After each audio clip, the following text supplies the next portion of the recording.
Good evening, everybody, and good morning to our UK guests today. My name is Piejko.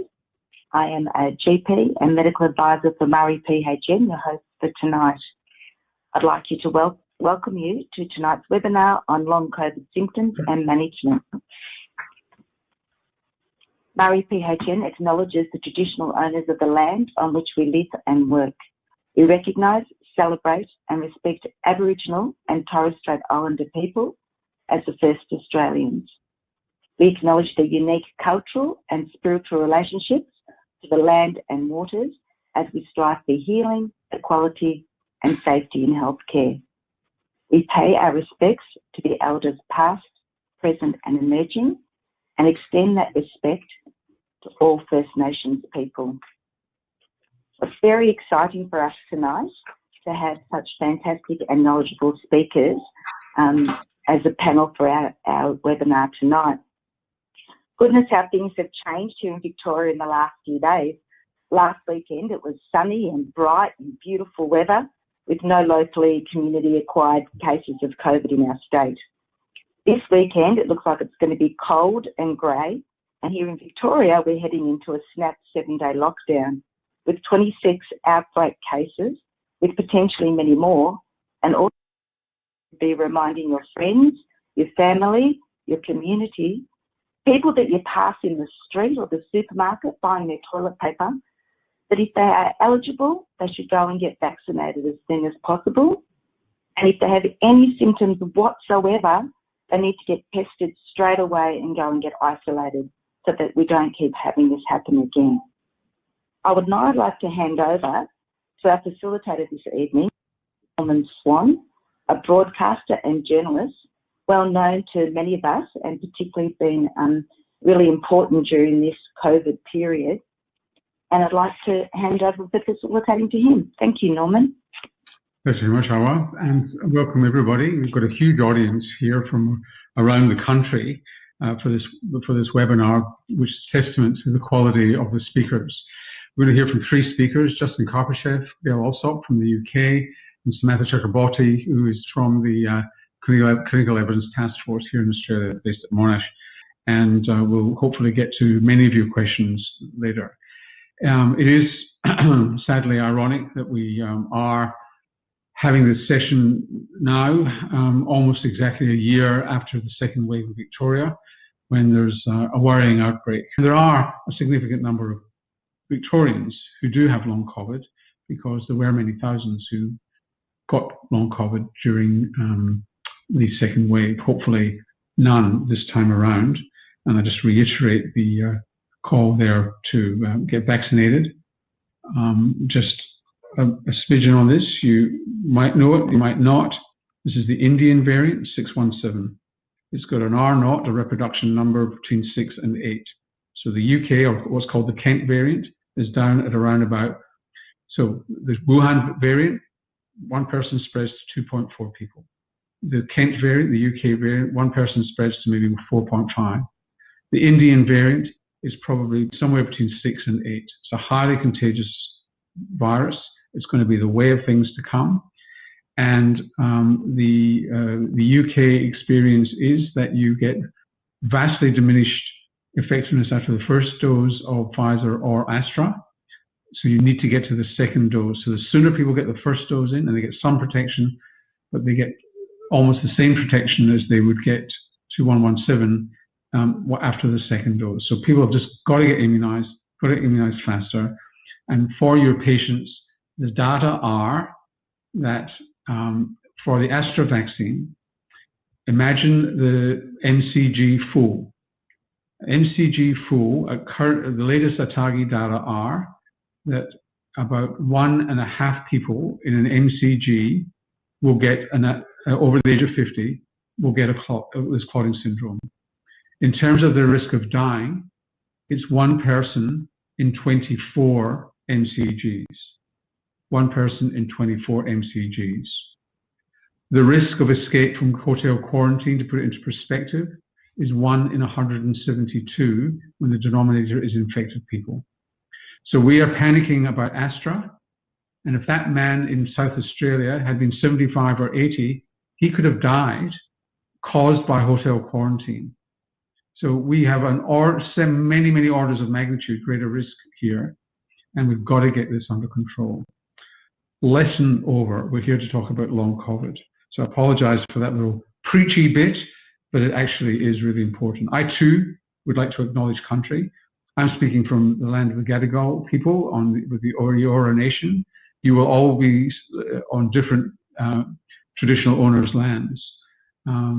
It's important that we acknowledge, particularly this time of COVID, the great success that Aboriginal people, the First Nations peoples in Australia have controlled this pandemic in their communities. And it's been through community control. So community-controlled health organizations have done an amazing job, and they will continue to do an amazing job, and they will do an amazing job of vaccination. And it's a clear example of how we who are not First Nations people are going to get out of their way and allow elders, present elders, emerging elders to actually do what they do, which is get together with their communities, work out what they want, and self-determine their destiny. And they've done it magnificently during COVID. Our first speaker is Dr. Justine Karpusheff, who's Associate Director of the COVID-19 Guidance Team at the National Institute for Health and Care Excellence. That's NICE. Sets guidelines, clinical guidelines for Britain, for the NHS. And Justine is trained as a primary health researcher and her doctorate at the University of Manchester, so has a research background as well as a clinical governance background. Very appropriate for her to be talking to us tonight, this morning. Welcome to Australia, Justine. Thank you. Yes, this morning for me. I'll be talking about the development of the guideline on managing the long-term effects of COVID-19 that we developed, talking a little bit about where we're at so far, and then a little of the future and what our ambitions are for the guideline going forward. So just very briefly, for anyone who's not aware, NICE has a role in the health and social care system in England that was set out in the Health and Social Care Act. And our primary role is to give advice and guidance around the provision of NHS services, public health services or social care in England chiefly, but our guidance is used in Wales and Scotland and translated into their settings and context. So our response to the COVID-19 pandemic has a number of forms, and we've worked with system partners in the UK as detailed in the slide there. Primarily, we've developed a portfolio of clinical guidance around COVID-19. We're also part of a mechanism called Rapid C19 with partners, where we identify and prioritise the most promising candidates for medicines and try to ensure rapid access to those. We also produce medtech innovation briefings around COVID-19 and diagnostics, some diagnostics guidance. We have a portfolio of rapid clinical guidelines that we started to develop in March last year, and we published around 25. And since that kind of reactive start, we've been trying to be more proactive and slim down and develop a more coherent kind of portfolio. And we've narrowed that down to 18 rapid living guidelines at the moment, one of which is the Managing Long-Term Effects guideline.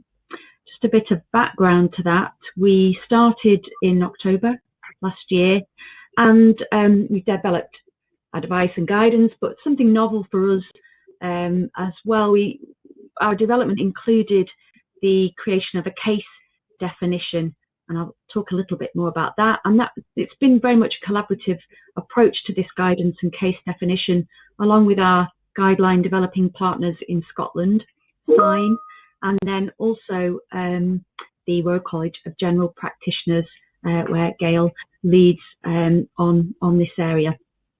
Just to flag the population, it's very important to point out that our population was people diagnosed with COVID-19 based on signs and symptoms, and with or without a positive test. And that was largely driven by patient feedback suggesting that people had not received adequate diagnosis if they hadn't had a positive test, or had not been offered treatment without a positive test. So it was very important that we started from that broader base and acknowledged that there, particularly in the early waves of the pandemic in England, where there was less emphasis on testing and a large cohort of people who hadn't been tested but had an infection. Our approach to developing the guideline followed our methods for public health emergency guidance, but I wanted to just point out a couple of important things for this guideline in particular. When we started to scope the guideline, we needed to ask the question, where was guidance needed? What were the priority areas in all the uncertainty, in such a kind of new and emergent condition? Where would guidance be of most use? Particularly in the context of developing this very rapidly for the system. So our normal guideline process is up to 2 years, around 2 years, and this guideline was developed in just under 3 months. So we had to be quite focused on the areas where we developed guidance. And then moving into the development stage, we obviously realised that there was very limited published peer-reviewed evidence in this space, and we knew that we would have to look to other evidence sources, and we used real-world data, we used app data, and some expert testimony of emerging best practice to inform the recommendations. Normally for a standard guideline, we would undertake a public consultation. In order to speed things up, we conducted targeted peer review of our recommendations and evidence reviews with key stakeholders, but of course still went through quality assurance in order to develop a rigorous product. When we published the guideline, we used traditional formats, but something novel for us in guideline development was in getting the case definition into codes and subsequently into the healthcare systems in order to generate the data to feed back into the case definition and the guideline. And I'll talk a bit about how that's worked shortly. And it's important, though, to flag that this is an ambition of ours to get that data, that research, that evidence back into and informing the guideline, as it were. And also just to flag that part of the model involved international collaboration, and we shared our evidence reviews as one of the earlier guideline developers looking at this with WHO and with our partners at the Australian National Clinical Evidence COVID Taskforce. So the clinical case definition, and this was really driven by a need to reduce confusion about how to define the disease. We were aware that a multiple range of terms was being used: long COVID, post-acute COVID, chronic COVID-19. But our focus was really on clinical diagnostic criteria, was on developing a clinical case definition that would help with access to support, those issues I talked about around patients getting diagnosed and receiving treatment, also provide the basis for planning services and enable the codes to be developed to start producing data. So we landed on 3 definitions for 3 notional stages: acute COVID-19 up to 4 weeks, ongoing symptomatic, and then post-COVID syndrome, which describes signs and symptoms continuing for more than 12 weeks. So the areas of the guideline I talked before about trying to kind of determine what the priorities were, and we did end up with quite a broad guideline in the end that covered most, of areas of the pathway you'd expect from identification right through to follow-up, and also some recommendations on continuity of care that emerged as a very important area to say something about, and then organisation of services. And I'm not going to go into too much detail about this slide. It's really just to highlight in the 3rd column there, the limited evidence that we had to inform recommendations. And you can see from that third final column, much of the recommendations was driven by consensus, some published patient experience, but also some real-world data from the use of the Zoe app, and then some expert testimony on emergent best practice. Surprisingly, given the limited evidence, we developed some research recommendations which are there around risk factors, interventions, and prevalence. And our recent review of gaps and where we're up to has kind of indicated that those are still very relevant research recommendations now. I'll say a little bit more about how we're tackling that. I also wanted to flag that our colleagues at Swan led with people with lived experience of the condition on developing a patient version of the guideline, which has received very positive feedback. And there's just some examples there on the slide of how recommendations were translated into patient-facing guidance. And then obviously there's been a significant amount of impact on the guideline. It's informed conditioning guidance. There's some numbers there around views and downloads. Those are from a few weeks ago, so it'll be higher than those. The use of the codes in primary care systems that we developed against the case definition. We also produced and shared evidence with other guideline developers, and we've had extensive media coverage and debate from the healthcare journals and publications on the right there, through to lifestyle magazines, and then having to respond to Gwyneth Paltrow's advice on kombucha and kimchi and hot saunas, if I remember rightly, around long COVID. So it's been a very hot topic, a political topic for us, and attracted a lot of attention, both nationally and internationally. So where we're at now and what are our plans going forward? I took a living approach to the guideline, which involved weekly surveillance of new evidence, and that has driven recognition that we may need to consider updating the guideline, but also acknowledging that there is still ongoing use of different terms for the definitions, and can data in any way help us reflect on the case definitions we came up with. Also, we acknowledge that we need to help increase awareness of the diagnostic codes. There's just a quote there from a recent Ben Goldacre publication that suggests that coding in primary care might be low compared with the prevalence of long COVID. We're also partners in an NIHR-funded research project into the long-term effects of COVID-19, one arm of which is looking at these at the primary healthcare systems and using that data, and I'll give a little bit more information about that.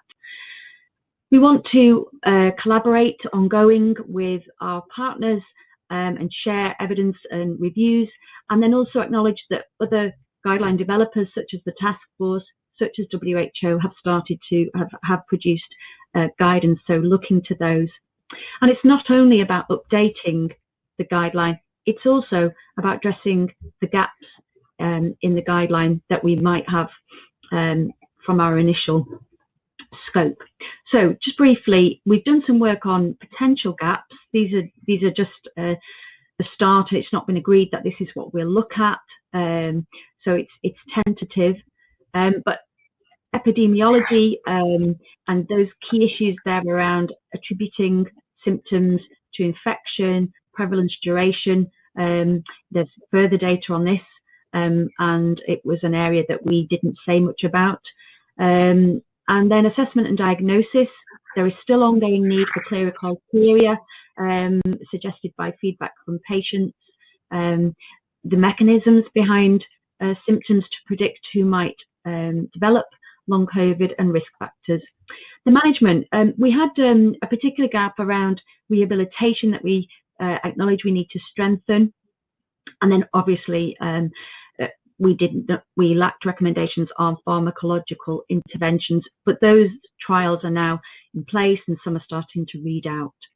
We did include young people and children in our recommendations, but we didn't have anything specific on conditions such as PIMS. We also included reducing inequalities in our guidance, but we're assuming there's further data on this which might strengthen or inform the recommendations we have. And then finally, a new area, the impact of vaccinations on symptoms.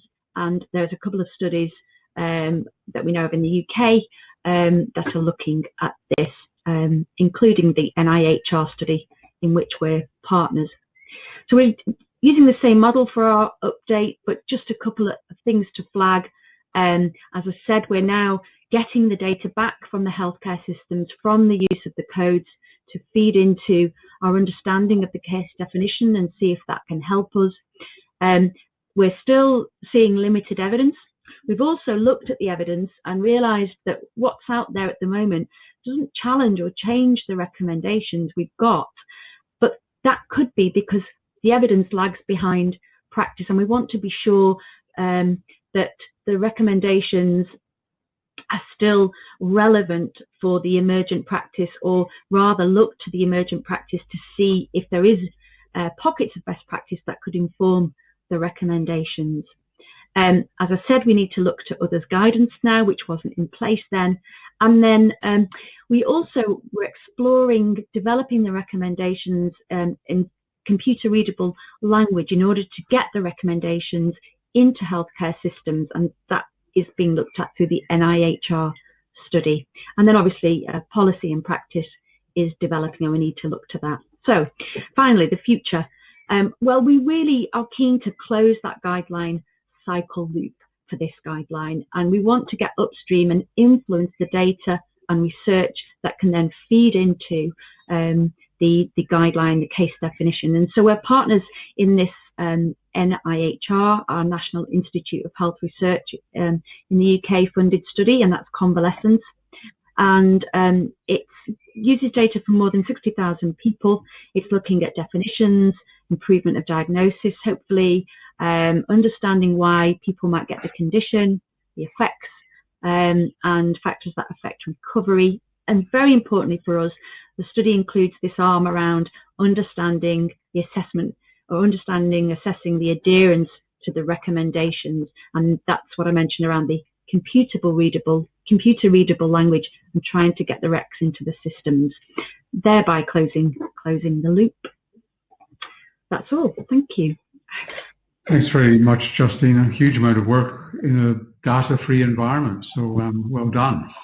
Gail Allsopp is our second speaker. Gail's the clinical policy lead for the Royal College of General Practitioners in the UK, and she's led the college's response to the ongoing symptoms of COVID-19, the post-COVID syndrome.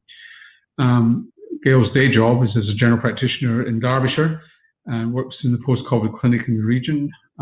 Just shows you how much COVID has been around in the UK. It's been humongous.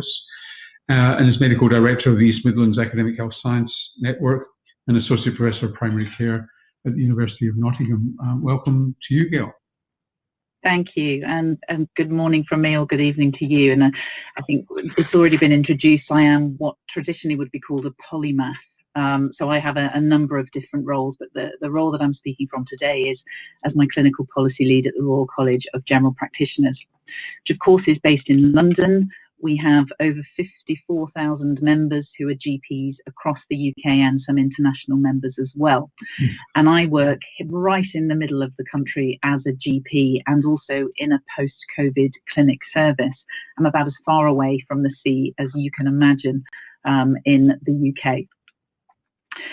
What I thought I would do is just start off by giving you a little bit of an idea of where we are in terms of what we think the prevalence of long COVID or post-COVID is in the UK.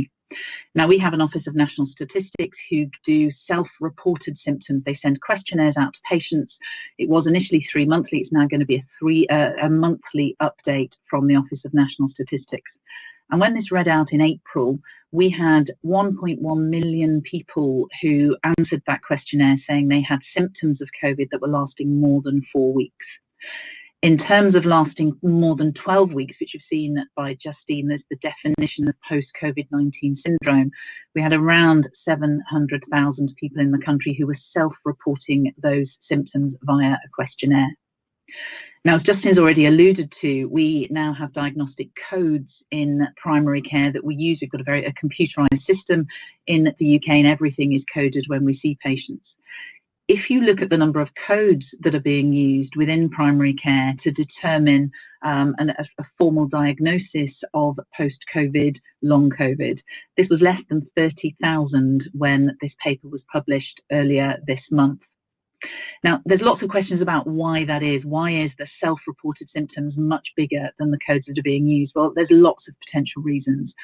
From a primary care point of view, the good old Shakespearean question that is asked, what's in a name in Romeo and Juliet? Well, at the moment, there's a lot of people talking about long COVID, and Justine's alluded to the fact there's lots of other names for this condition floating around. And actually the education for GPs in this area, really promoting those codes and utilising the words post-COVID syndrome, has actually lagged behind some of the other work that we've done. And we're trying really hard to upskill our GPs to really make sure that that's at the forefront of their minds. And there is no code for long COVID because we don't class that as a clinical diagnosis in the UK. But also from a primary care point of view, there's a real uncertainty about diagnosis because, of course, this is a diagnosis of exclusion. We need to make sure that there are no other diseases that are causing their symptoms. If you have fatigue, is this a young woman who's pregnant? Has she got thyroid dysfunction? If she's short of breath, has she got lung cancer, etc., etc.? So there's a lot of work that needs to be done before we can diagnose post-COVID syndrome.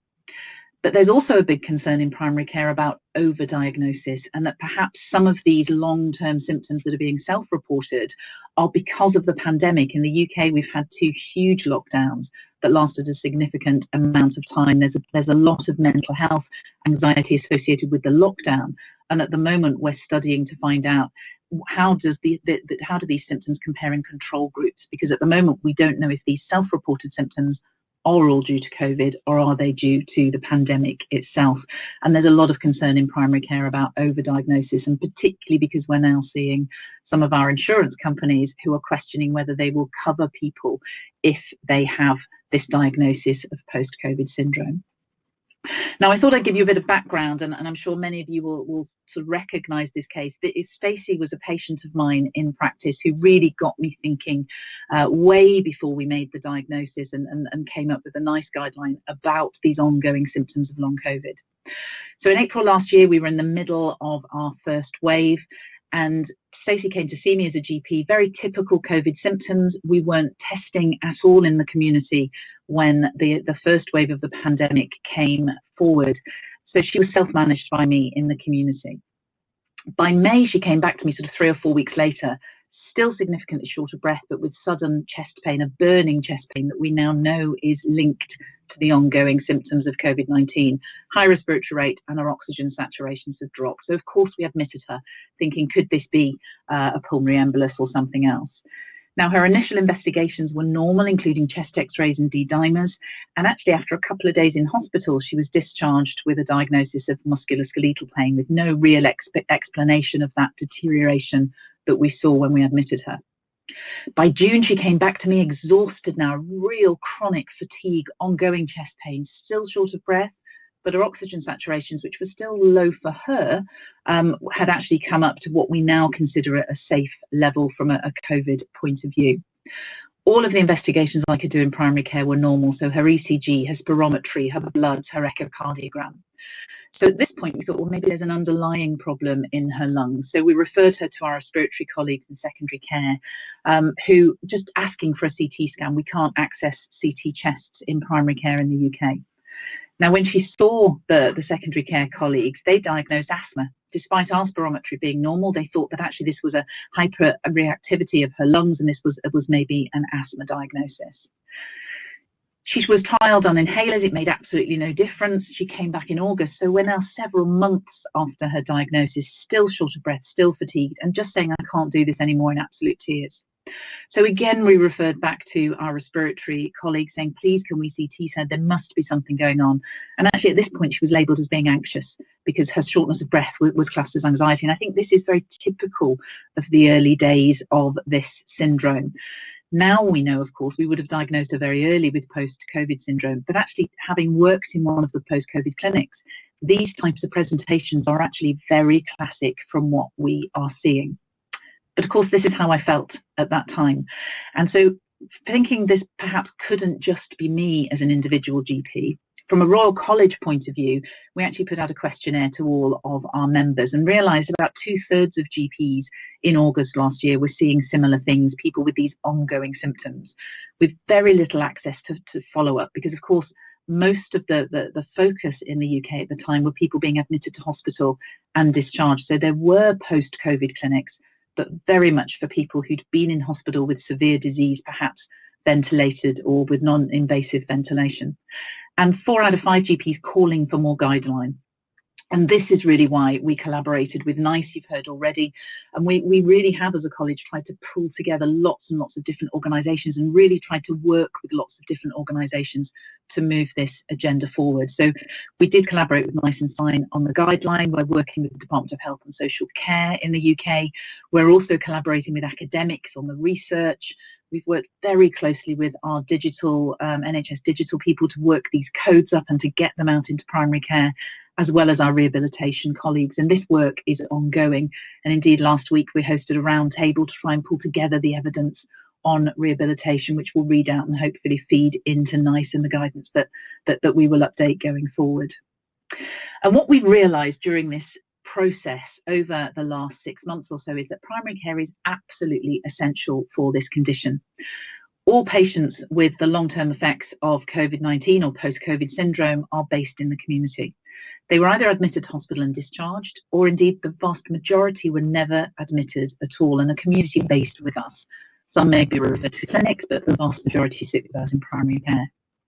And if your patients are in the community, they want community investigation, they want community treatment and rehabilitation.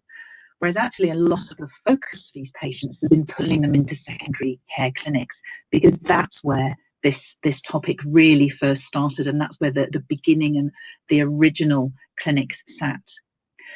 Now what we know, of course, is this is not a respiratory disease and just for those who are admitted to hospital. We now know this is a multi-system disease. It affects every single system in the body. And of course, we need expert medical generalists looking at holistic care.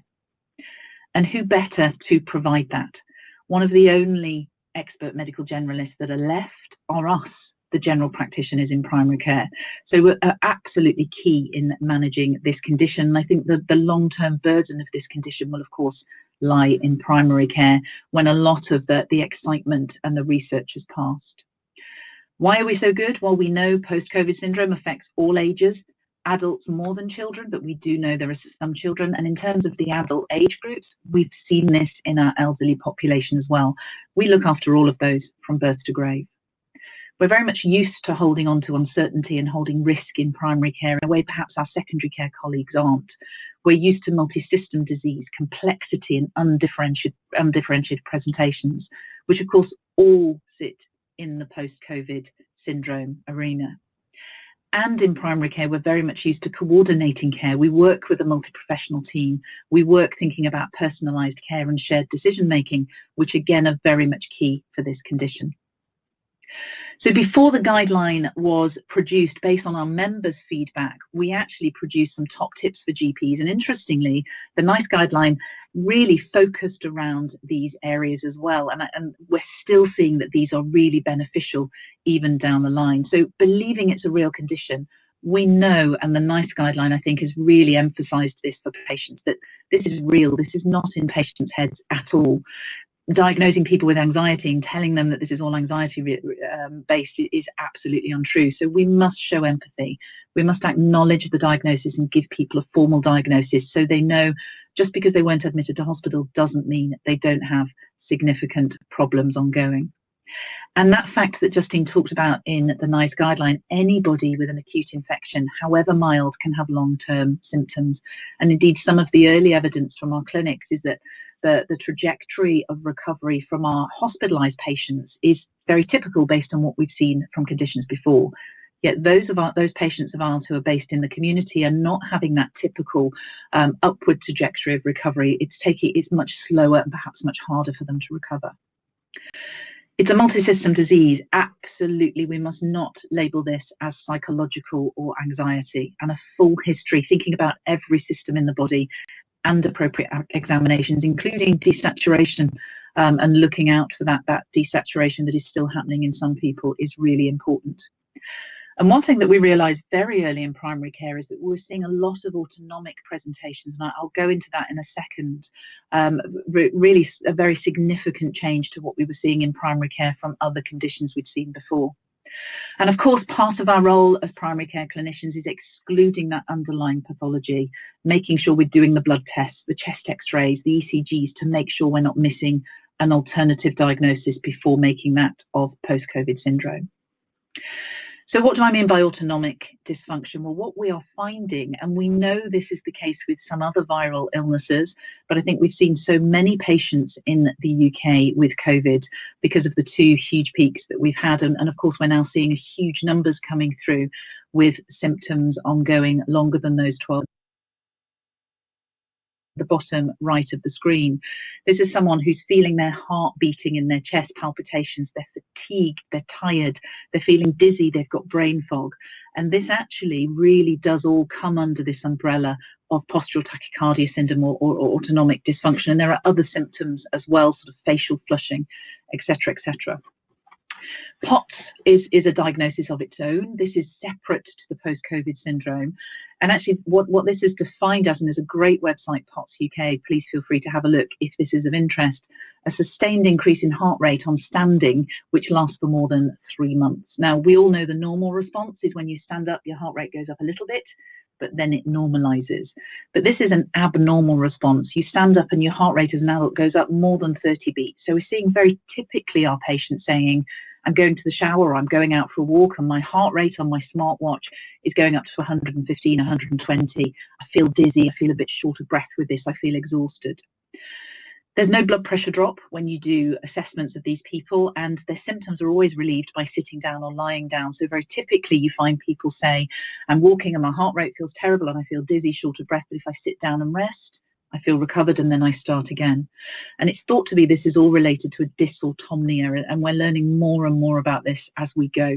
But very importantly, it's not a new condition, it's just we've not seen very much of it before. Because of the vast numbers coming through, we're recognising this more and more. In terms of investigation and treatment pathways, once we've excluded that underlying pathology or anything that seriously needs referring on, one of the key things that we're seeing with a huge number of patients is actually self-management is probably enough for a large number of patients. And the UK and NHS England has funded something called the Your COVID Recovery website, and I'll show you a screenshot of that later. This is an open website for anybody across the world, and we are seeing it being used worldwide, and particularly more and more in India at the moment because of what's happening there.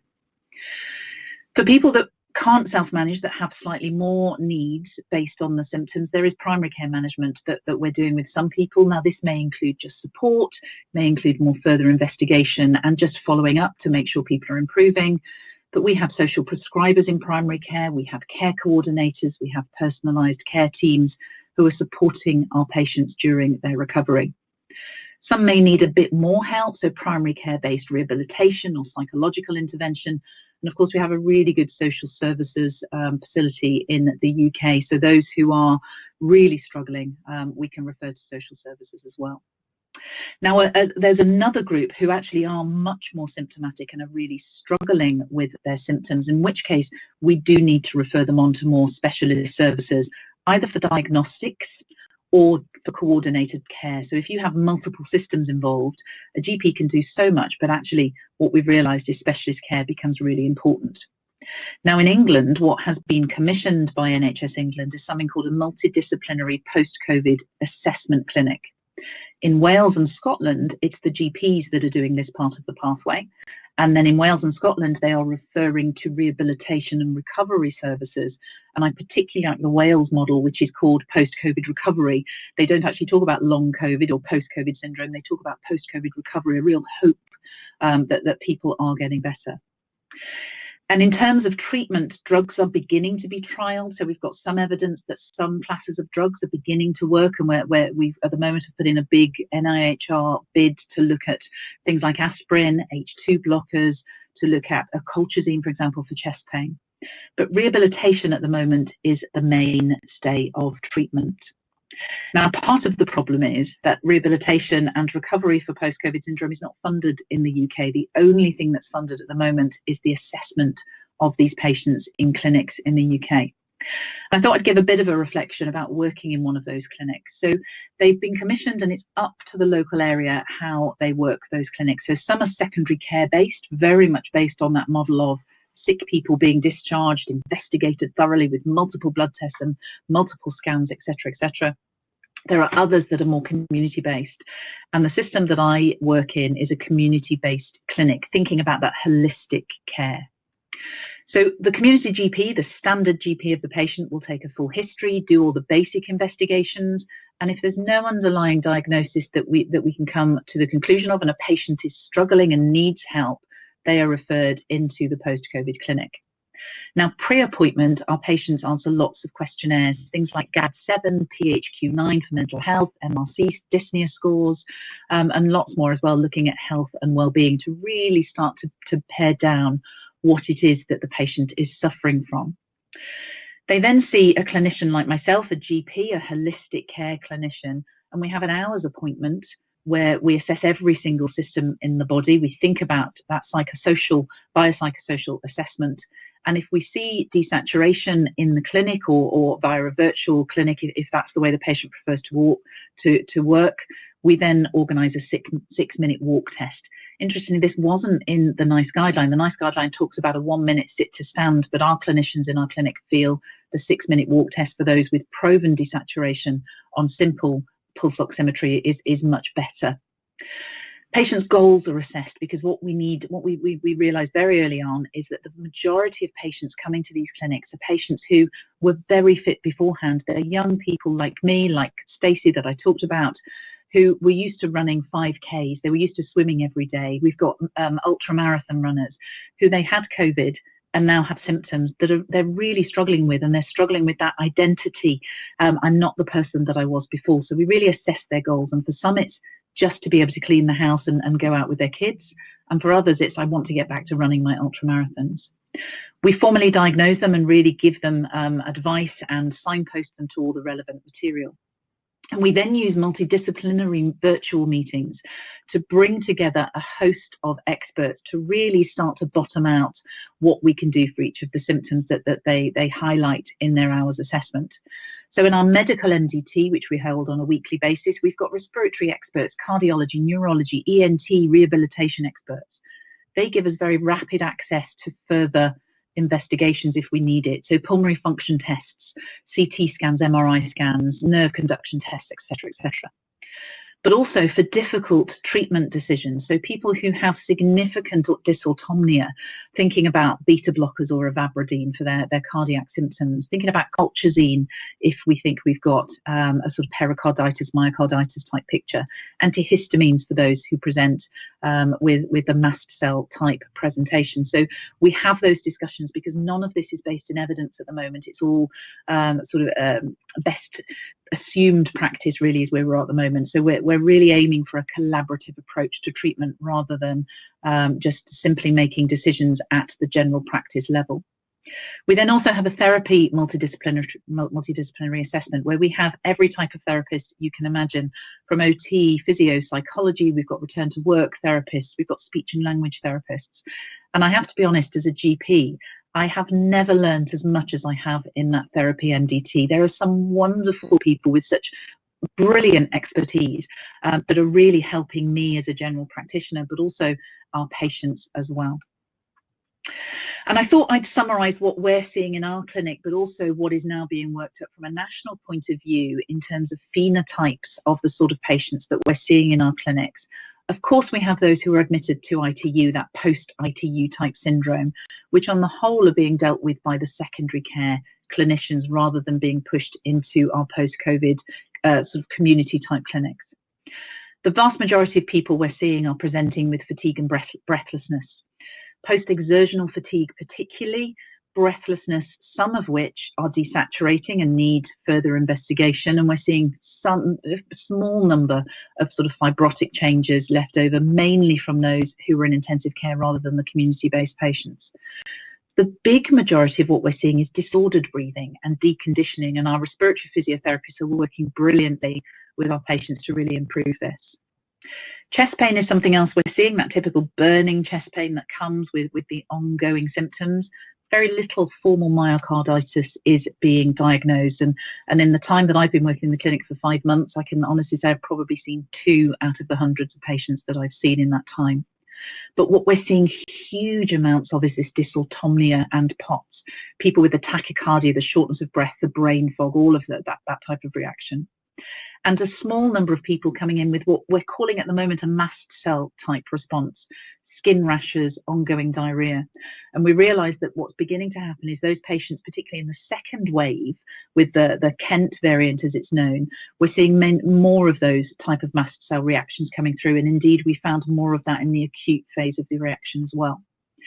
And yes, absolutely, there are significant numbers of people with mental health issues, anxiety and depression, but also adjustment reactions to the new normal for them. And I would always say to people, hold caution when you're thinking about mental health, because is this primary because of the disease, or is this secondary because they're no longer the person that they were a year ago, 6 months ago, 3 months ago, and they're in the middle of their recovery? And actually our health psychologists in our clinics are saying that there's a huge amount of secondary mental health issues, people really struggling to cope, that I can't do this anymore, I can't look after my children, what do? I can't go back to work. So just a little bit about the post-COVID recovery in Your COVID Recovery website. Please feel free to have a look at this, Your COVID Recovery. We've had 1.5 million hits worldwide to the open website, lots of really good advice. There is a second part that you need a rehabilitation team to support your patients through, and we've got about 500 patients that have gone through that at the moment, and that they're trying to improve that to enable more patients to go through. But there are other really great interventions as well that we're seeing. So there's something called the Living with COVID Recovery app. And again, you can find this online if you want to. It's an NIHR funded, based at UCLH, one of our London hospitals. And what they've developed is an app that patients can use and a dashboard for clinicians. And what this means is that one therapist on half a day a week can supervise 70 patients through their rehab journey from post-COVID, in their post-COVID recovery journey. So there's a lot of work. They're now in probably almost 50% of our clinics and are trying to go into more of those. And I think this is a really exciting area. But there are other places as well. And one of the great ideas I think that's coming out of post-COVID recovery is changing the way we think about rehab. So we can have our respiratory physios and our physical therapists actually supervising upskilled personal trainers, physical trainers in gyms. And this is something that we're looking at. The Nuffield Health is a charitable organisation, charitable arm, is looking at post-COVID. And again, they're really keen to roll this out to all the clinics to think a different way about rehabilitation. And they've got some really good results from what they've done with their 12-week programme. So just finishing on Stacey, again, I want to reiterate really how important general practitioners are in this field.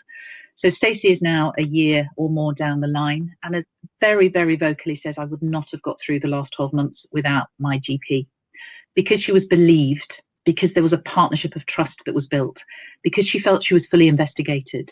She felt she was communicated with appropriately, particularly about the unknowns, the uncertainty and the risks. And she really does feel that there's been a real honesty. So I think for those of you that are in primary care that are on the call, don't underestimate the power that you can have and the help that you can give to these patients.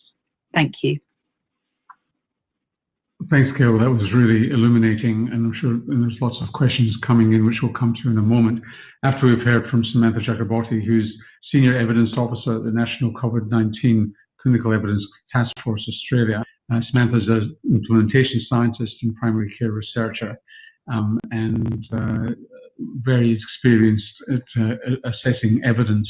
And this Clinical Evidence Taskforce has really done a great job during the pandemic. I must say, listening to Gail, you just realised the bullet we have dodged in Australia by not having made such huge outbreaks as it had in the UK. But still, Victoria has had a very significant second wave. let's hear from Samantha. Hi, Samantha. Hi, Norman. Thank you very much. And I'm here on the beautiful lands of the Wurundjeri people and the Boonwurrung people of the Kulin Nations. Just wanted to acknowledge that. I'm one of the 250 plus people who've been involved in this work. So today I'll be presenting a high-level summary of the work that we do at the National COVID-19 Clinical Evidence Taskforce. And I'll be providing a sense of how we develop living recommendations and practice points. There's been no greater example of the situation in which we've needed rapid evidence-based recommendations to guide clinical practice than COVID-19. 15 months ago, very few of us had even heard of it, let alone knew how to treat it. And subsequently, there's been a huge rush of evidence published to inform clinical practice, and obviously clinicians can't possibly keep up with this volume of evidence. They need people to help them sift through and produce guidance that helps them when they make the important decisions about care for their patients. So we at the Task Force have convened a multidisciplinary collaboration of researchers, clinicians and consumers to together look at all the research evidence that's available to inform clinical decisions and produce trustworthy guidance for clinicians who are treating people with COVID-19 in Australia. The Task Force consists of 32 member organisations who represent Australian clinicians. It's a diverse and very large collaboration. So I'm going to step you through the process via timeline for how we address each clinical question or topic and develop a living recommendation for that question. We'll go through it together, but just to highlight that the blue dots that you'll see on the subsequent slides highlight the work of our evidence team, which I'm a part of, and the pink signifies the contributions of other people, so clinicians and groups such as our consumer panel or other experts, who I'll introduce you to a bit later. And we'll see some traffic lights as we go along. So the process of developing a living recommendation starts with a question. And we have several different means for people to propose questions that they'd like to see answered for the care of people with COVID-19. So these are via our website, by email, to our members. For example, I've got a question here about corticosteroids.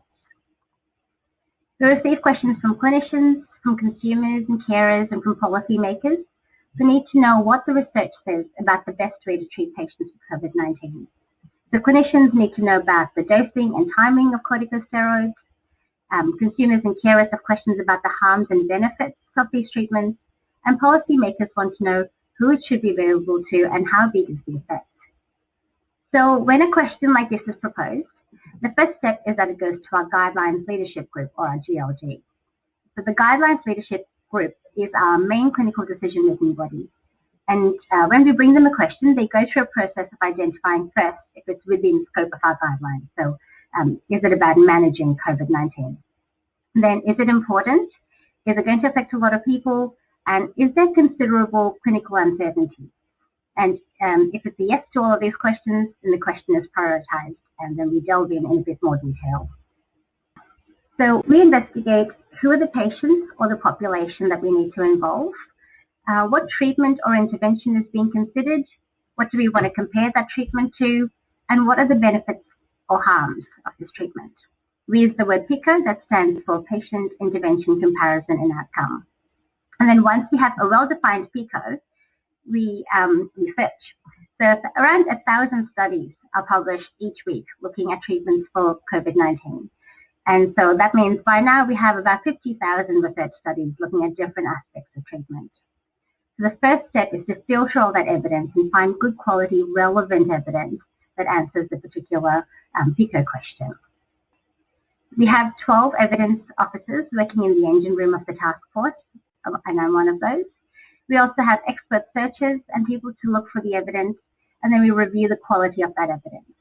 And we use a process called GRADE to determine whether that evidence can be relied on to guide our decisions and help us make recommendations for clinicians.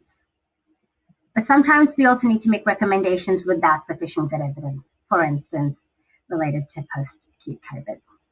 In this scenario, we create consensus-based recommendations, and these are developed by one of our clinical panels and are based on the expertise of that panel and any other experts, together with any available evidence. This is what happened a bit at the beginning of the task force, but many of our recommendations were based on consensus. And again, now when we're talking about post-acute COVID syndrome. Once we find the evidence that can support a living guideline, we do an assessment of the bias of that evidence, the consistency of the evidence, the precision, and the applicability. And then that gives us an overall summary of the quality of that evidence. We then produce a draft summary of the evidence, and this is where it gets fun.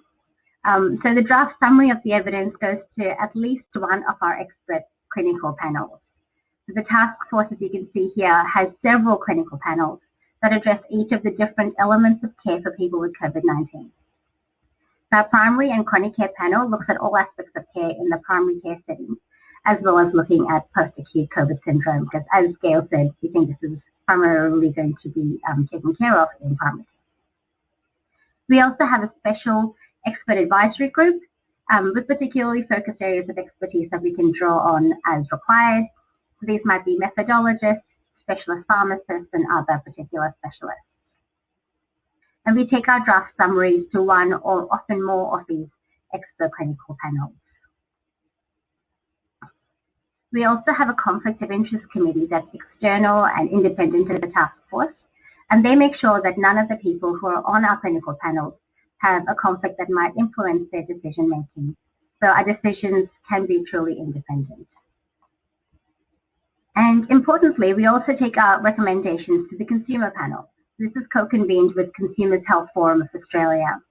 They review our draft guidelines and help us to understand the questions that consumers have about those recommendations, any issues that we need to cover in the guidance, what's important, and how we need to explain or interpret the recommendations more clearly for our consumers and their carers.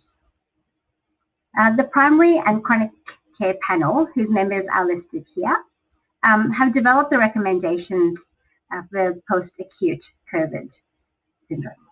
We'll call it that now. Although, as I mentioned, the recommendations have been reviewed by various other panels as well. Often, our panels will also develop practice points as well to accompany the recommendations. The practice points are used to support the practical implementation of our recommendations. And sometimes where a topic is out of scope but still important for the clinician, these are developed by consensus and are often adapted from other reputable guidelines. In fact, for our guidance on post-acute COVID syndrome, we've been fortunate to work with Justine and her team from NICE on this topic since October last year, when the epidemiology was just emerging. And now we continue to touch base as required. So then we take the recommendations to our guidelines leadership group, who I introduced you to before. This group provides the overall clinical governance to the task force, and they review the recommendations that have been drafted by the panels and make sure that they're comfortable that they are solidly based on evidence that's available, or that consensus-based recommendations or practice points are feasible and acceptable to clinicians. If the guidelines leadership group wants to make any changes, then the draft recommendations go back to the expert panels who are responsible for those recommendations. Otherwise, we can move forward. So what you can see here on the screen is a flowchart for clinicians to use in caring for people with post-acute COVID syndrome.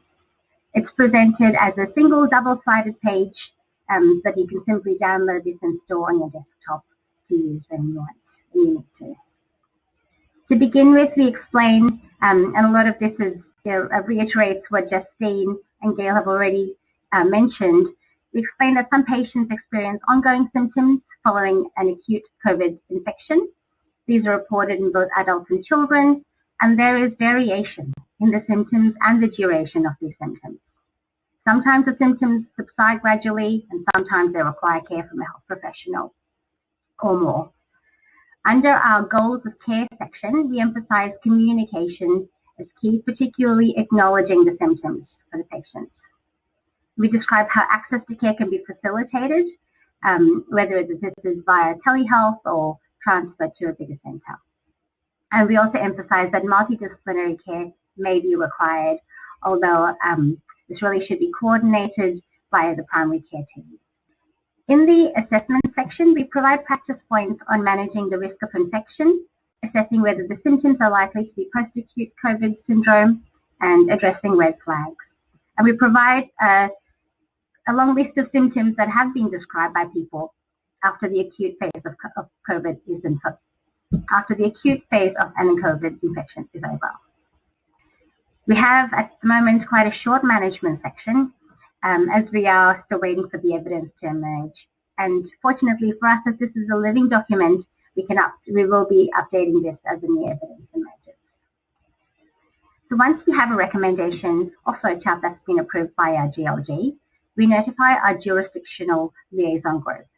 So these are experts from each of the jurisdictions who are likely to be involved in the implementation of our recommendations to make sure that there's no problems from their perspective. And we take the draft recommendations to our National Steering Committee. So the Steering Committee has representatives from each of the 32 members of the task force that I mentioned at the beginning. And we operate on a 100% consensus basis. So our recommendations will only be published if all of the members agree that they're appropriate. Members of the committee have 24 hours to review the recommendations and provide a response, and then we publish our recommendations. We start the process of getting them out to all the members of those organizations and then to other clinicians, consumers, and others in the ecosystem. The guidelines are published on a platform called Magic, which is an online platform for guidelines.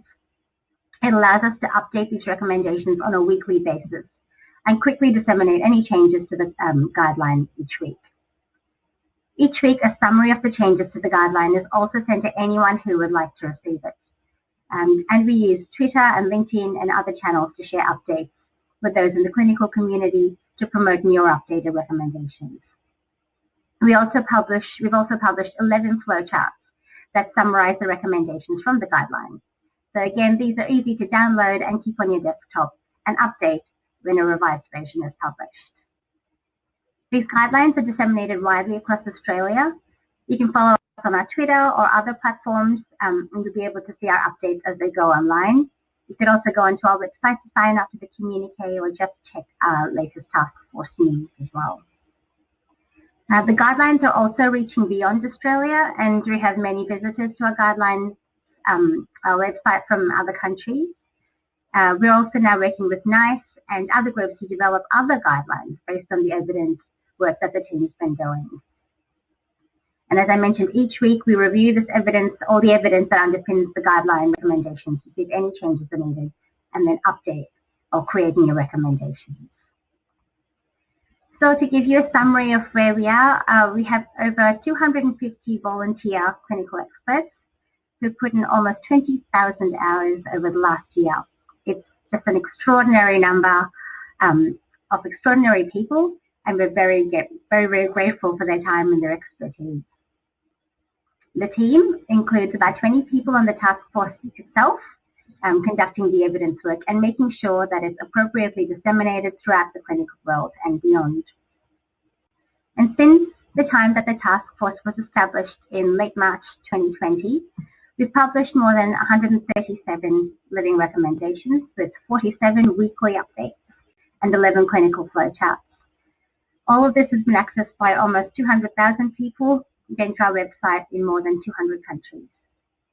It's been an extraordinary collaborative effort, the world's best, and we're paving the way for other international guideline groups. Thank you. Thanks, Samantha. So Samantha, can I just ask you before we start the question and answer session, well, starting from, is your guideline identical to NICE's? I mean, you have the same case definition? That's the one difference. Norman, that's a good question. So we, at the moment, have not separated the phases post-acute. So we've said there's an acute phase, and then everything after that we have just combined into one phase. And we took that decision because for two reasons. One, we didn't think that there was sufficient epidemiological evidence for that, for the basis of separating the phases, the 4 to 12 or 12 beyond. But also, we didn't think that it would influence your management in any way. Patients might experience symptoms at 6 weeks or 8 weeks, and then they might experience they might be fine for a few weeks and then suddenly experience symptoms later, or they might experience new symptoms after 12 weeks. And so just because of the enormous variability in the symptoms that patients were experiencing, we have until now kept kind of so we're calling it post-acute COVID syndrome. We've gone back and forth with the name, as others have mentioned. But yeah, so we're really just talking about anything that people experience after the acute phase is finished. And if evidence emerges that suggests that we should break it down, and if it's valuable to do that from a clinician's perspective, then we'll definitely look into that. Okay, thanks very much. Gail, there's a whole heap of clinical questions I want to ask you, if Justine will forgive me for just going straight to Gail, because it's a very dominantly clinical audience, but and just some of my own. So just on this delayed onset, to give us a sense of the continuity of COVID-19 through into post-COVID-19, or whether there's an interruption, fine, and all of a sudden things issue. So this is really difficult, and if you look at the definition that the NICE guideline has come up with, this is a relapsing and remitting syndrome. So there are some people who have symptoms such as shortness of breath during their acute phase that just never get better and carry on and on and on. There are other people who get significantly better after their acute infection and actually may go for a few weeks feeling better, apart from just a bit of fatigue that's ongoing, and then suddenly have different symptoms. So there is at the moment no real particular definition or absolute definite pattern to this. And I think the fact that NICE have gone with the relapsing and remitting nature of this is actually really quite key and quite important, that people can develop symptoms and they do change over time. I think that's the other sort of significant thing about this condition. But what I also want to do is caveat that we've also seen this with other viral infections. So we have evidence of ongoing symptoms from influenza. We have evidence of ongoing symptoms from SARS and from MERS, for example. We also have ongoing evidence that even with a pneumonia, it can take you 3 months to get better or 6 months for your fatigue to get better. So what we need to start doing, I think, is start to compare to the evidence that we've already got and the natural history of recovery, which I think is perhaps not being looked at the moment. But in terms of patterns, everybody, we've got the phenotypes, but everybody. What you get, so actually I'll come back to recovery in a minute. My understanding is that, so there's a lot of concern amongst GPs and I suppose patients as well, the community, that is this chronic fatigue syndrome ME, or is it a viral syndrome? And my understanding is there's which goes to your point that you've seen this before with different viruses, and there tends to be a specificity to viruses, to the syndrome that follows. Is that your experience? No, so I think what's really important is we don't have any evidence that this is anything like chronic fatigue or ME. And I think it's really important that at the moment we are looking at this as being related to COVID and not sort of blurring the lines to anything else. And if that evidence changes, of course, we'll look at that. But I guess what I'm talking about is things like glandular fever. We know with glandular fever, you're not going to be better within 4 weeks. We know you have ongoing fatigue, and eventually you do recover and get better. And I think it's that sort of comparison that we're talking about. And the natural history of recovery. I mean, after all, you've had, a year of this, if not more. Yeah, so the natural history of recovery is different for every patient, and I think that's really important in a way that it is with any illness. And if you look at the NICE community pneumonia guidelines, we see a lot of community-acquired pneumonia. Those guidelines clearly say it can take up to weeks for your temperature and your cough to disappear, months before your fatigue can disappear. So I think what we've got to do is start to realise that this is something that does appear to be getting better in some patients. If you look at the ONS figures, 1 million with symptoms at 4 weeks, but by 12 weeks, that's dropped down. And we've yet to see the ongoing figures, so we don't quite know how that's going to pan out yet. But there does appear to be a natural recovery for some people, and we diagnose chronic conditions at 3 months, which I think is why we chose in the UK to look at that post-COVID syndrome being at 3 months, which is really that time that we start to diagnose things like chronic pain, fibromyalgia, the POTS type syndromes. Now, we're in a world of variants, and these variants are going to keep on coming. What is the relationship between, if any, between, particularly you've had experience of the 117, the Kent variant, but you're now getting dominance of the Indian variant. Is there any evidence that one variant is more likely to produce post-COVID syndrome than others?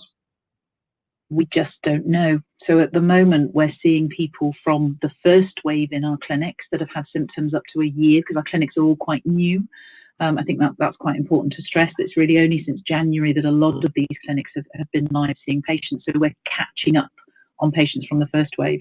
We're beginning to see patients from the second wave, but actually the Indian variant is very new in the UK. So we're not yet seeing large numbers of the Indian variant. I guess compared to Australia, we are seeing larger numbers, but not really compared to what we've seen in the UK before. And we're not going to see the outcome of the Indian variant in terms of ongoing symptoms for some time to come yet. So we just don't know.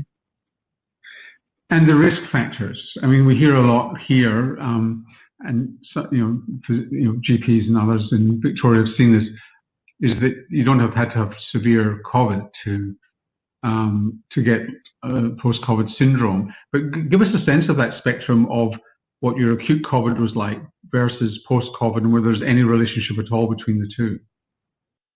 Admitted to hospital and you had severe disease, your recovery is very similar to what it would be for any post-ITU type syndrome. If you've been on a ventilator for 50 days, it's going to take you a long time to rehabilitate and recover from that type of experience. From a community side, we're seeing all sorts of different acute presentations from people who were very unwell but stayed at home because they were frightened of going to hospital. And I dealt with a paramedic a couple of weeks ago in my clinic she had oxygen saturations of 90% at home. She was measuring them herself but was too frightened to go to hospital for fear of never coming home. And she now has significant post-COVID symptoms. However, we're hearing of other people who just had a mild temperature and a bit of fatigue that are now going on to have symptoms. So I think there's a lot of work to do in this area, and the NIHR in the UK have just put out a call to look at the community management and the community presentation. So I'm hoping in a year's time or so we'll have a lot clearer answer that this really is we're building the plane as we're going type scenario where we're seeing things and we're working with it as we go, a bit like we did with acute COVID. So a few vaccine questions. One is this anecdote that people get a lot better sometimes. They seem to get an immune system or maybe a cytokine reset with vaccination. A recent paper looked at whether or not vaccination makes you worse or better. It doesn't make you worse, but it might make you a little bit better. What's the sum of the evidence here? So I think we've got to wait for the evidence, and I think that's the absolute point here. And there are studies that are ongoing looking at the impact of vaccination on symptoms, and we will find that out as we go. But I think one of the things we've got to be really careful about differentiating is anecdote versus real evidence. And I think we started this process with a lot of patient story, patient consensus. I think we're now thankfully moving into the evidence base, and we will learn so much more about this going forward. Is there any evidence that COVID, the actual incidence of, given that people who are vaccinated do get COVID, a small proportion of them do get COVID, does the fact that you've been vaccinated prevent post-COVID syndrome? Again, I think the evidence is out. I don't know if Justine has seen anything on this. We just don't know. Our vaccination program's been going for a few months, and we've done amazingly in the UK with significant numbers of our population vaccinated. We have yet to find out what the impact of that is going to be. Justine? Yeah, no, I think Gail's already covered it. I mean, just to go back to the impact of vaccinations, I know that the Discover study has indicated that there's some evidence to suggest that symptoms don't worsen. They can't conclude anything around whether they get better, but they found that they certainly don't worsen. So there could be some form of effect from vaccination. So while I've got you, Justine, what are the nice guidelines on getting immunised after you've had COVID? Well, we don't. In our country, we have a joint committee on vaccinations and immunisations, and that's really their domain and remit, is to issue advice on something like that. So that isn't something NICE would issue advice on. Yeah, to be perfectly honest, I'm not exactly sure where that's up to. Yeah, so what we're saying clinically is go and get your vaccination, and particularly I think you alluded to this at the beginning, that we know with the Indian variant now spreading across the UK in relatively small numbers compared to what we've had before, but we do know that your first vaccination only protects you around about 33%, whereas if you have 2 vaccinations, it protects you again. We don't know if you can be reinfected if you've had COVID before with this variant, so it's really important, and we're promoting vaccination in everybody, whether you've had COVID or not, whether you've got post-COVID or not. And 2 doses. And definitely 2 doses, absolutely essential that you have the 2 doses. You spoke about flushing with the dysautonomia presentations. Do you treat with mast cell stabilizers? In our POTS clinic here, few post-COVID syndrome patients, but most of those we have respond well to mast stabilizing when there's evidence of gastrointestinal dysfunction and atopy. I assume we're talking about chromoglycate, are we? The mast cell stabilizers? There's a number of mast cell stabilizers, some of which are approved and some of which aren't for this type. So we are looking at H2 blockers for those with gastrointestinal symptoms particularly, and there's, again, anecdotal evidence at the moment. We're looking to put this into a trial in the UK to see whether this does make a difference, using steroid cream on the sort of atopy type reactions, using antihistamines, high dose antihistamines like fexofenadine, etc., etc. So, but all of this is consensus driven at the moment. This is just trial and error, if you like, and some clinics, and UCLH, particularly in London, I think they've seen about 1,500 patients now and are starting to pull together the phenotypes, which hopefully will be published fairly soon. And they're really at the heart of these trials with the different patient groups, and we will see hopefully the evidence coming forward. But certainly at the moment in my clinic, we're trialing things with patients, and if they work, we're continuing them, and if they're not, we're stopping them. Explain the importance of CAT scanning for post-COVID patients. This is really difficult, and we have discussions about this at our medical NDT every single week. We are seeing very few changes on CT scan, particularly for those that are community-based. What we've found is we do see quite a lot of atelectasis still on chest x-rays. In the UK, the guidance is to repeat that chest x-ray at 12 weeks rather than the 6 weeks as we would do it with a traditional pneumonia. And even at 12 weeks, we're still seeing some atelectasis continuing, which tends to clear over time. There is, of course, a small group of people who will have CT changes if they've got fibrotic changes, but we are seeing very few from an outpatient community-based clinic. There's a lot of discussion about CTPAs and the risk of clots. CTPAs, of course, don't pick up the microemboli, so people are talking about VQ scans, but at the moment there's no treatment for the microembolus if that's the cause of the shortness of breath, and indeed we don't yet know whether it is. So all of this is emerging and evolving. What our respiratory experts in our clinic are saying at the moment is if patients are desaturating, whether that's post-exertion or whether that's at rest, it's really important we fully investigate them to make sure that there's nothing that we're missing from traditional testing, and really that's the route that we're going down. So if someone's desaturating before sending them to clinics to treat disordered breathing, we're making sure that we've tried to bottom out that there's no other pathology that we can find. So one of the problems with a chronic problem like this is the more investigations you do, you can reinforce the chronicity. Because you give people hope, there's always another test and another test. And you get onto the infamous medical test roundabout. I mean, how productive are the diagnostic tests for exclusion, and how destructive are they? Yeah, very, very interesting question. Again, our health psychologists that are involved in our MDT talk about this a lot. And our Welsh colleagues, we held a fantastic roundtable a couple of weeks ago talking about the sort of hope and recovery. And our Welsh colleagues very much feel this, that we should be talking about hope and recovery rather than going on the investigation roundabout. But of course, there are some people who develop diabetes after COVID. There are some people who develop underlying lung damage. There are some people who develop other pathology. And it's really important we make sure that they're ruled out, But I think you're right that there's, again, emerging evidence, and talking to our UCLH colleagues, that a lot of the investigations they've done have not shown anything. So initially, at the beginning of the beginning of this, we were talking about testing for BNP in people that were short of breath looking for heart failure.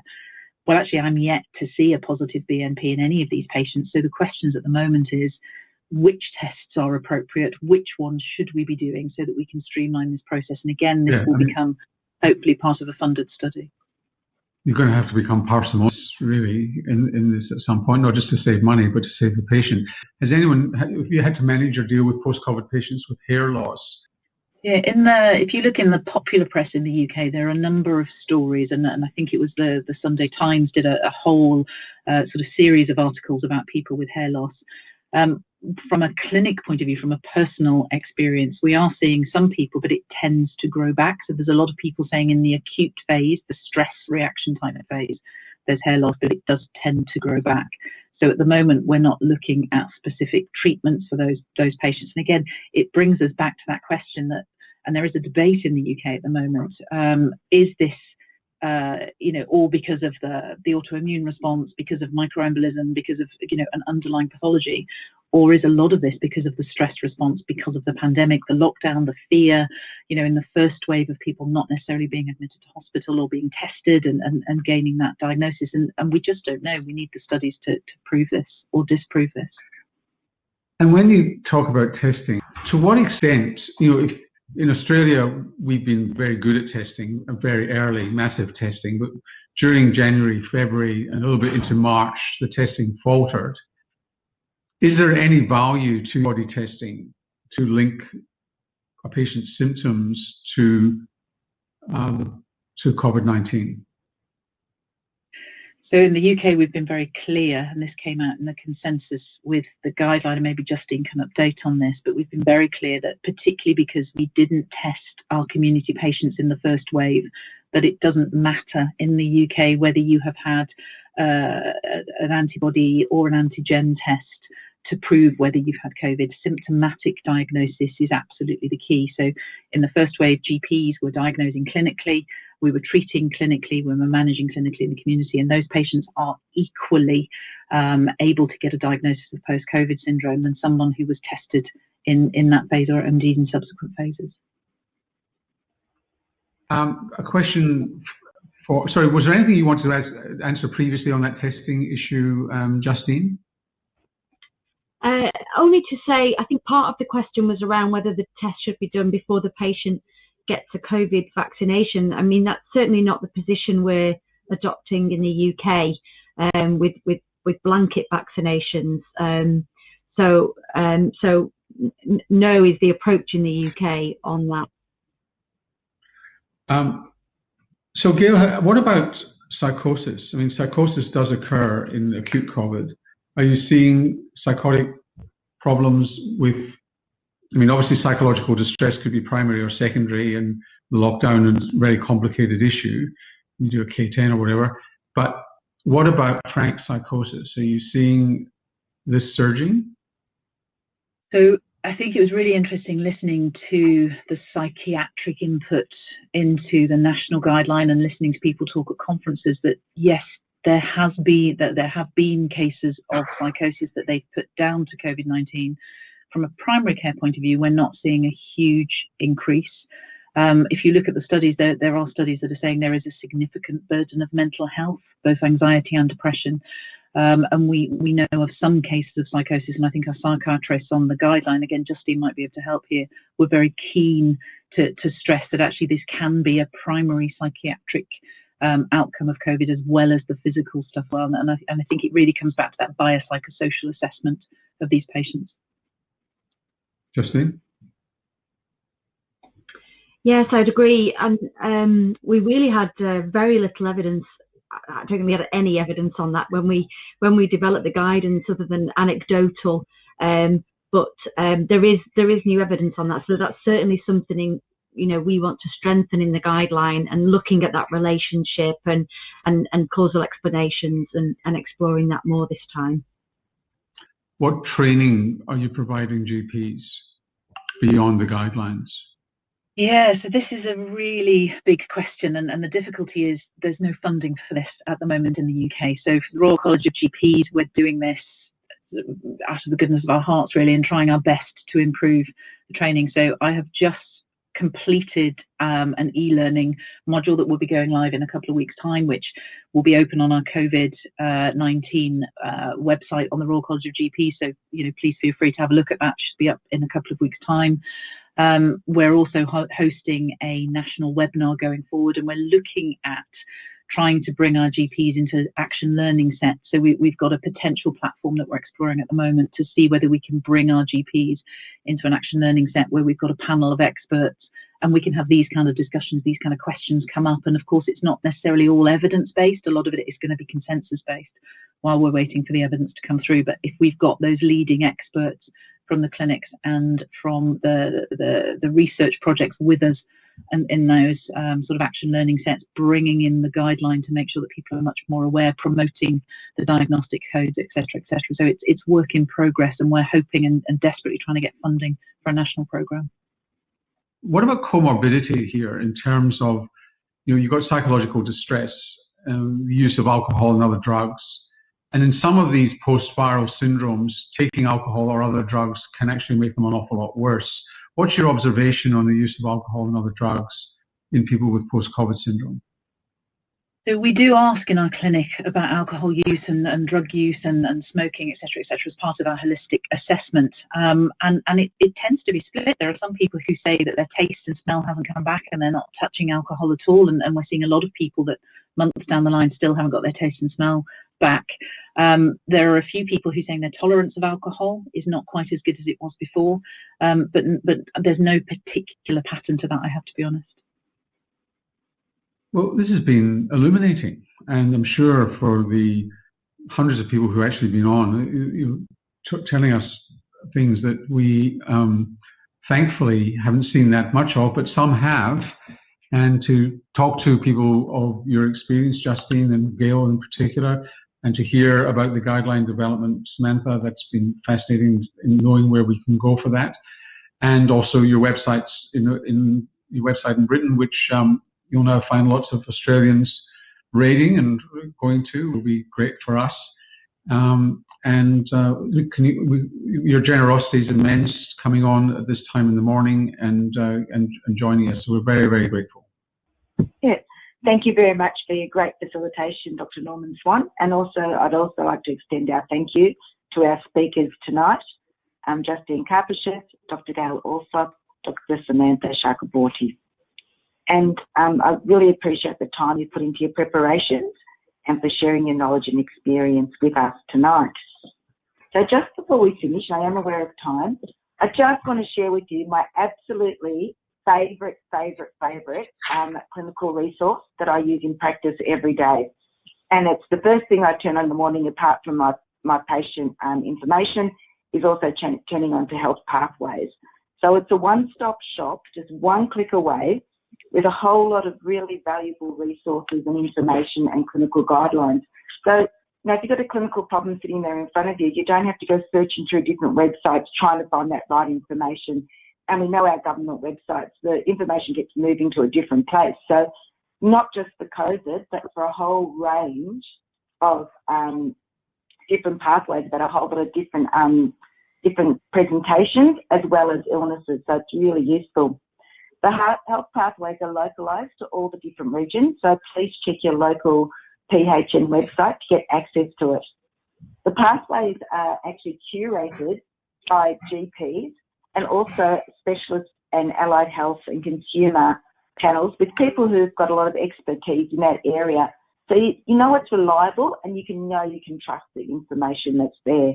So this is just looking at one of the post-COVID conditions and some of the red flags that you have to look at, questions you might need to ask, management, and the most important thing that is also useful is local referral pathways and who to refer to. And that's why, whilst you can use a pathway from another region, your local region is the best one to provide those local pathways for you. Just as well, as part of that too, I'd like you to look at your own PHN website to find out more information that's current about what testing is available and what sites are available for vaccination. So those websites will include information about the Commonwealth and other local testing and vaccination sites. So again, another really good resource for you. So thanks again to our speakers. Thanks to all of you for attending and participating in tonight's webinar and your great questions. Please stay safe and take care, and thank you for coming along tonight.